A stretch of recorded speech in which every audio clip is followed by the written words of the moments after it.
Jesus. So apparently I can start, and it's super weird because I don't see you other guys in other offices, so I have no ideas. If you're there, can you wave? Because I have like little thumbnails just on the bottom there. So anyway, we're gonna start since we are like 1 minute late, and we want you to have your lunch at the right moment. And yeah, my Liip Talk is gonna be about a perfect love story between the designer and the front-ender. I wanted to share this with you because it's been my yeah, okay. Yeah, why not? Yeah, good. Now you get my slides now? Good.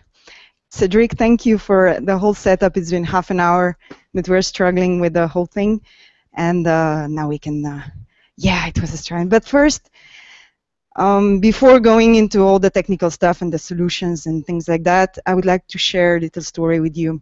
And we go back in time. So it was one upon a time. There was a designer and there was a front-ender, and they were a bit alone. They were not working together. Everybody was in their corners. And just to put you in the time, if we go back in time, let's say that that was around like 85, 90, something like that. So it's really far, far away. And then, upsala. Oh. And then one day, the designer met a front-ender.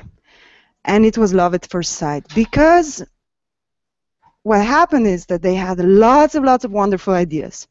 So the designer started to design, and in Photoshop at the beginning, and there were other stuff, right, as well. I think you could share with me that's those tools that you were using back in the time. And the front-ender was coding the HTML, and they were super happy about it. So it was working. And then something happened is that front-ender discovered Flash. And designer started to use Illustrator, and magic happened.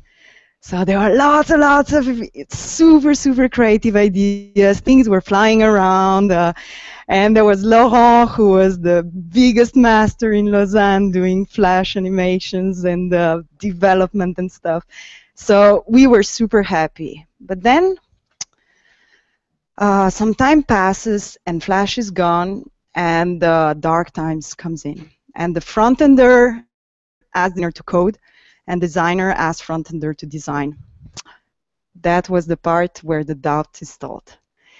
And remember all those, and like a couple of years ago, we discussed about a lot if the designer is supposed to code or if the front-ender is supposed to design and know how to design. And this question is still not answered, but I think that everybody found their own balance. But what happens after is that they were arguing a lot. So grid, specifications, size of images, formats. The front-enders, they had their ways of coding, and designers had their own ways of understanding the code. And I think everybody thought that, well, this is the end of a perfect love story. We were a bit sad about that. And then, whoa! There's Sketch and Zeppelin that comes to rescue. And there's hope arises. So now I would like to, let's go back to the reality. And I'm going to try to show you a short demo. It's been a couple of months that we're using Sketch and Zeppelin here in Lausanne. I know that the teams and the designers that they work in different teams, they work differently. But for the ones who are attacking or like different projects starting from scratch and so on, I would like to show you how we did one project with the EPFL, so it's the school, the engineering school here in Lausanne, with collaboration with their developers, and we had a seamless, yeah, that's nice. We had a seamless integration, no confusion, and that was pretty much a success. And what I know, I need to click here. God, that's an Inception stuff. So what I would like to show is the way how the Zeppelin is translating my designs that we share after with the developers that they're going to integrate the whole thing. So here you can see on this page there are lots of pages. There are pages that they're desktop, the tablet, the mobile, and all that things. And then here on the side you can see that there are some people who can actually participate on this dashboard of designs, and they have the possibility as well to give feedback. We cannot see the slides. And the part that is pretty interesting, one part, is the part that is the CSS part that helps a lot to the designer to have an overview what kind of colors and fonts and styles and all that thing that they're using, so that you can actually be... Oh, sorry? Can you hear us? We can't see the slides. Oh, yeah. You have to click, maybe you have to click on the user Darja. Oh, yeah, maybe. Sorry. Thank you. Better? No. No? Shit.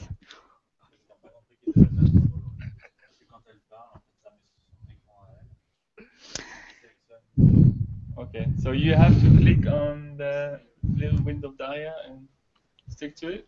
Yeah. You can do it. We can do it. Yes, we can. We can. Okay.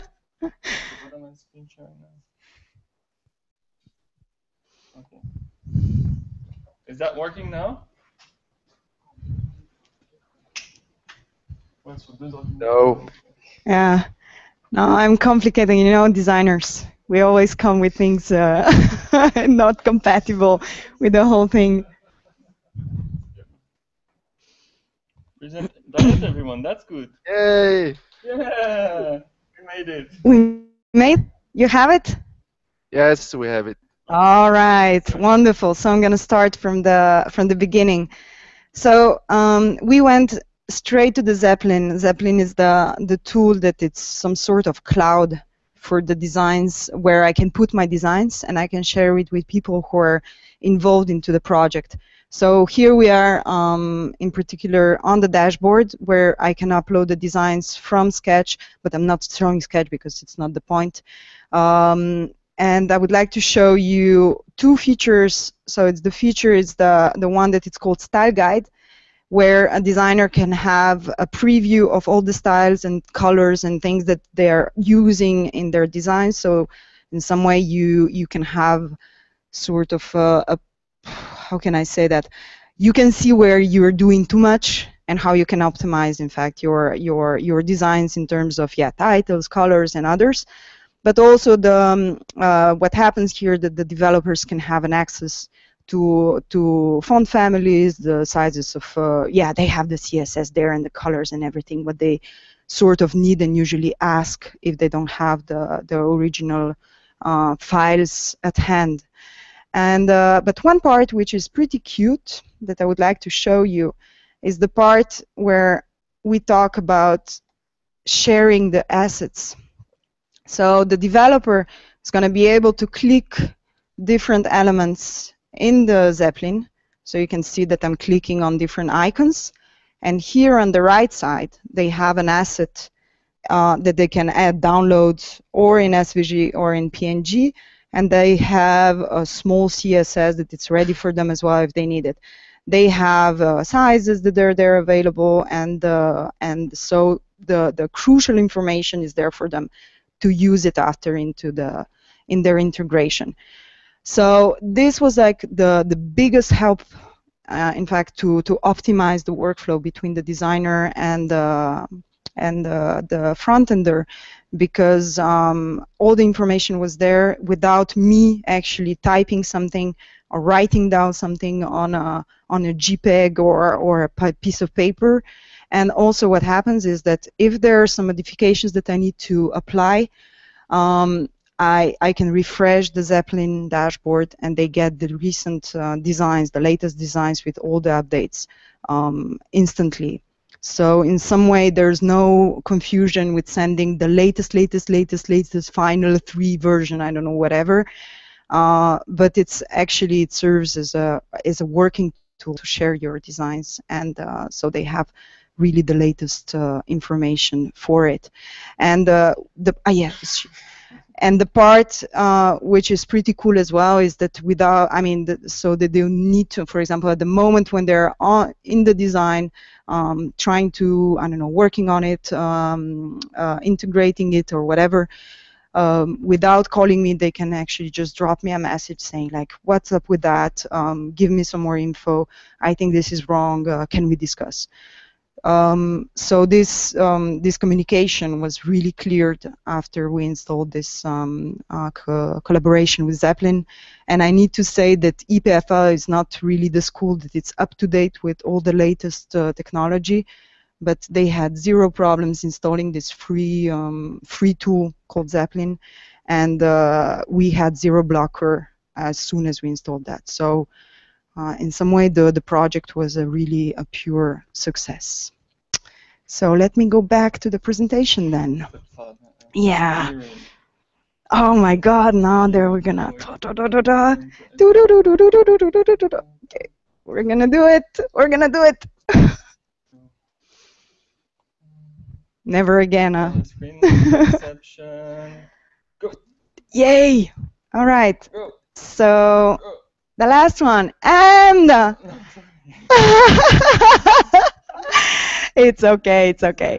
So we thought that our front ender is gonna live alone, but no, there's a designer, and they're gonna live happily ever after, and they're super happy. I mean, to be honest, of course, there are other solutions with Adobe that they exist with Photoshop, and Adobe is doing their best to catch up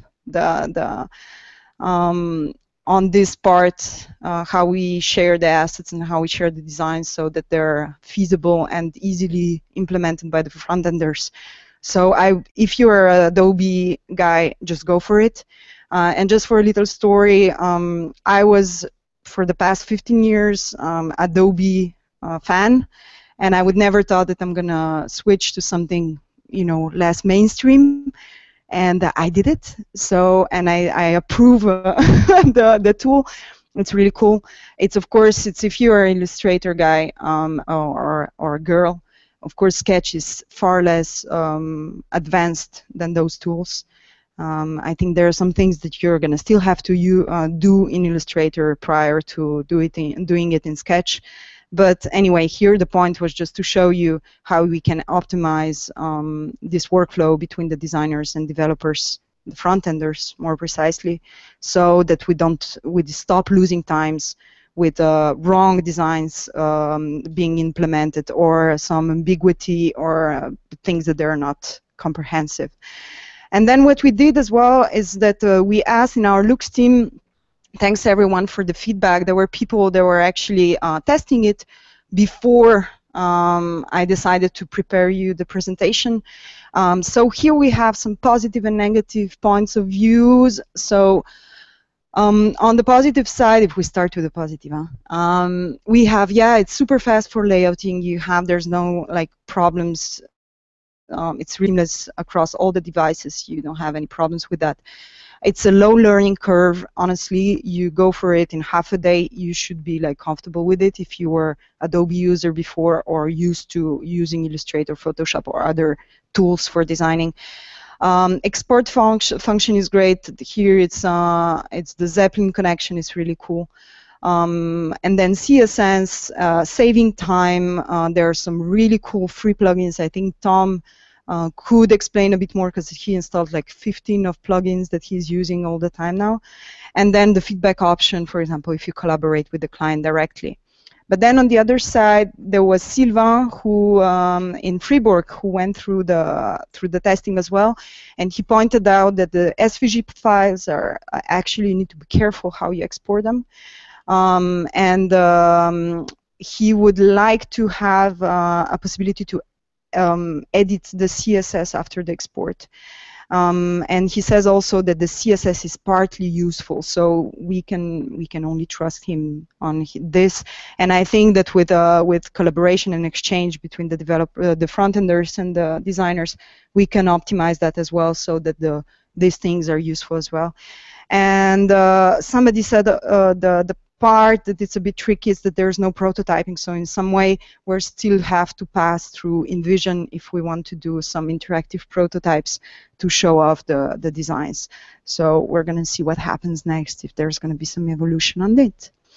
And just a short special mention, we know that the designers are not always super disciplined, right? The designs, the files and so on, the layers, the things. I mean, the guys are rare, right? The ones who are actually naming their layers and grouping the things.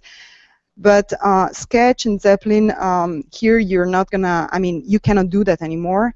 You really need to be disciplined to organize the folders, to create styles correctly, name layers, symbols, whatever you're using.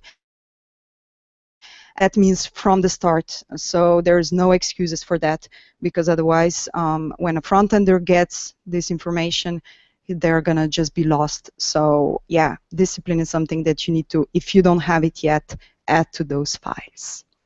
So voila, voila. And I'm gonna say thank you.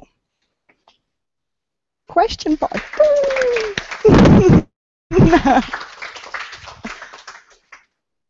So who's with us and for questions and answers, if there are any, because we're just, are we on time? Yes, we are. Good.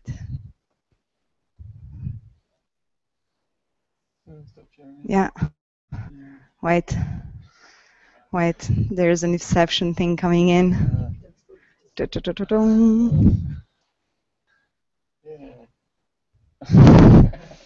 Goodbye. Love that. So how do I hear now, people? I don't know how to hear them. Good question, huh? I'm still alone here. I see the Zurich guys. You're there, but I don't hear you. And there's Fribourg as well. Donato, yeah, I love you.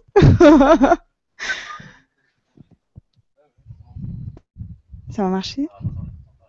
Ta -ta -ta -ta -ta.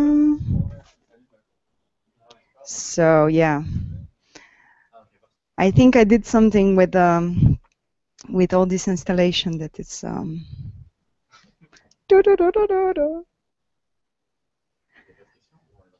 I think, are they questions or not in Zurich?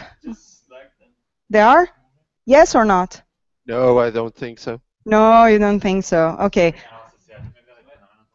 Yeah, I think we hear you. I mean, in the mic, they say no. Okay, so, well, if there are none, I'm going to be available if somebody needs some information. If one of the front-enders in Zurich finds that cool. I don't know how many in Zurich are using the Zeppelin. Is there anybody, I mean, from the front-enders? Yes, that's good. Are there any the other guys who ever used the Zeppelin or had a chance to put their hands on and saw it? I mean, just for the feedback. I don't know. No one? No one. God, people, I'm gonna come there. I'm gonna install you those things. No, I'm kidding.